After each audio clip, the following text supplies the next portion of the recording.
15/12/2023 ഈ നവകേരള സദസ്സിന്റെ പരിപാടിയുടെ ഭാഗമായി അന്നത്തെ മുഖ്യമന്ത്രി ആലപ്പുഴ ജില്ലയിൽ എത്തിയപ്പോൾ റോഡരികിൽ പ്രതിഷേധം നടത്തിയ 2 പേർക്കെതിരായി മുഖ്യമന്ത്രിയുടെ ഗൺമാന്മാരായ ആളുകൾ വളഞ്ഞിട്ട് ആക്രമിച്ച സംഭവം കേരളത്തെ നടുക്കിയൊരു സംഭവം ഉണ്ടായിട്ടുണ്ട്.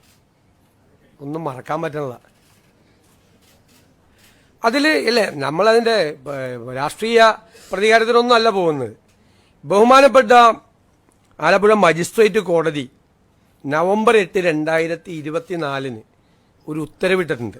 എന്താണ് ഉത്തരവ്? അതൊരു അന്വേഷണം നടത്തണം, പുനരന്വേഷണം നടത്തണം. കാരണം ഇവർ പറഞ്ഞത് ഒരു തെളിവും ഇല്ല എന്നാണ് പറഞ്ഞത്. അപ്പോൾ വീഡിയോ ഉണ്ടെന്ന് പറഞ്ഞു, വീഡിയോ ഇല്ല എന്ന് പറഞ്ഞു. അപ്പോൾ ഇവർ വീഡിയോ ഹാജരാക്കിയപ്പോൾ കോടതിക്ക് അത് ബോധ്യമായി. കാരണം മുഖ്യമന്ത്രിയെ രക്ഷിക്കുന്നതിന് വേണ്ടിയിട്ടല്ല, ഞാൻ എൻ്റെ മെറിറ്റിലേക്കൊന്നും പോകുന്നില്ല, ബോധ്യമായി. അപ്പം കോടതി ഒരു പുനരന്വേഷണത്തിന് ഉത്തരവിട്ടിട്ട് ഇതുവരെ അന്വേഷണം നടത്തിയിട്ടില്ല. അപ്പോൾ നമ്മൾ നടത്തണ്ടേ? നിയമപരമായ ഇതല്ലേ. അതുകൊണ്ട് അതിനൊരു സ്പെഷ്യൽ ഇൻവെസ്റ്റിഗേഷൻ ടീം ആ കേസ് അന്വേഷിക്കും.